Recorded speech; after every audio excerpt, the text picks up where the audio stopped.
আজ আমার সেমিনারের তৃতীয় দিন, মানে লাস্ট ডে। তো আজ আমরা ক্লাসে দেখিয়েছিলাম ট্যাটু রিমুভ এবং কোরিয়ান গ্লাস ট্রিটমেন্ট। তো ট্যাটু রিমুভ যেদিন আমরা ক্লাসটা করি অ্যাকচুয়ালি লাস্টেই রাখি।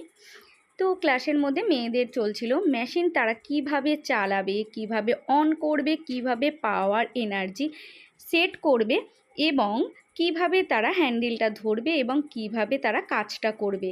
টোটাল গাইড আমি মেয়েদের প্রত্যেকটা মেয়েকে হাতে ধরে ধরে সামনে ডেকে ওদের হাতে ধরে প্র্যাকটিস করিয়ে দিচ্ছিলাম, যাতে কি না মেয়েরা আমার এখান থেকে যাওয়ার পর মেশিন কিনে ওদের কোনো অসুবিধায় পড়তে না হয়। তাছাড়াও মেশিন কেনার পরও কিন্তু ওদের আমি গাইড করি। সব সময় আমি আমার সেমিনারের মেয়েদের একটা গ্রুপ বানিয়ে 1 বছর পাশে থাকি, যাতে ওদের অসুবিধাগুলোকে আমার কাছে ওরা বলে ক্লিয়ার হতে পারে। তো দেখো, অনেক দূর দূর থেকে মেয়েরা এখানে ক্লাস করতে এসেছিল। আমার এখানে থাকার ব্যবস্থাও কিন্তু আছে।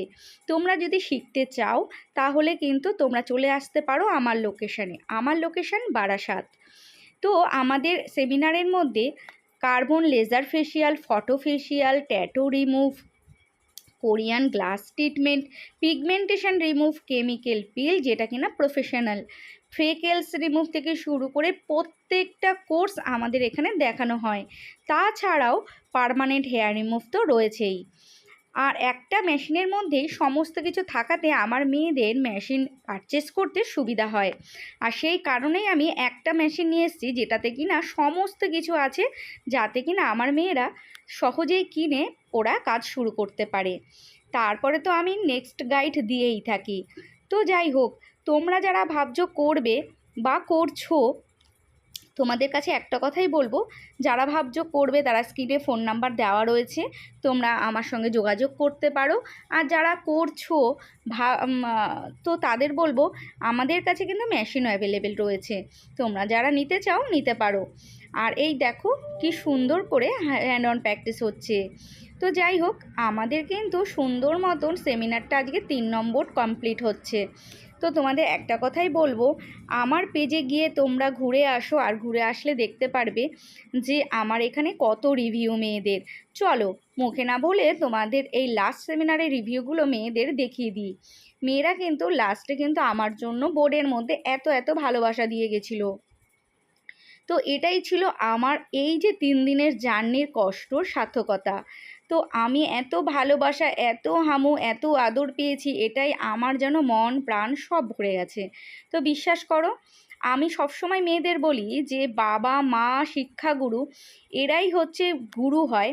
যে বাবা মা এবং ভগবান এবং শিক্ষাগুরু তারা যদি গুরুর মতন করে পরিচালনাই না করে, তাহলে সে কি গুরু হতে পারে? আর তারপরেই ছিল আমার মেয়েদের আমার প্রতি ভালোবাসা গিফট। দেখো আমার মেয়েরা আমার জন্য কত কিছু ভালোবাসা নিয়ে চলে এসছে।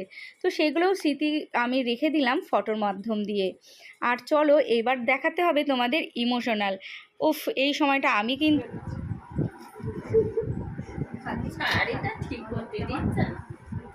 তুই মেশিনে তোদের ওখানে তুই সবচেয়ে টপার হবি, আমি তোর পাশে থাকবি, আর প্রচুর স্টুডেন্ট বের করবি, এইটাই তোর কাছে আমার চাওয়া পাওয়া, আর কোনো চাওয়া পাওয়া। প্রচুর স্টুডেন্ট যদি যেদিন তুই নিজের হাত থেকে এই লেজারের প্রচুর বের করতে পারবি, আমাকে ছবি দেখাবি, আমি সেই দিন আমার ভাববো যে আমার শেখানোটা সার্থকতা, ও আমার নাম রেখেছে, মনে থাকবে।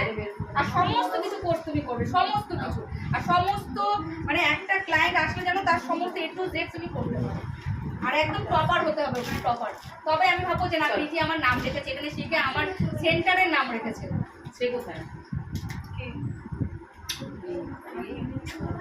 যাবে স্মৃতি,